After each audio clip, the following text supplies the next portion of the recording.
Yes, Christmas is just around the corner, mga ka-course heart. Yan po ang aking munting palamuti sa aking bahay. Ang maganda lang po ay yung meron ka nakikitang araw-araw na kumukuti-kutitap gabi-gabi sa iyong terrace. Yan.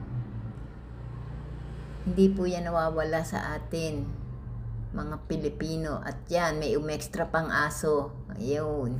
Pauli-uli yan, pauli-uli. Oh. Uupo pa yan ng silya. Yan po si Shadi, ang aking alaga. Ako po ay isa ring par parent. Yan po ang aking par baby, si Shadi. Advance Merry Christmas, mga ka-course heart. Ayun, nakaupo na siya. Oh, ayan. Toink. Sige po, bye.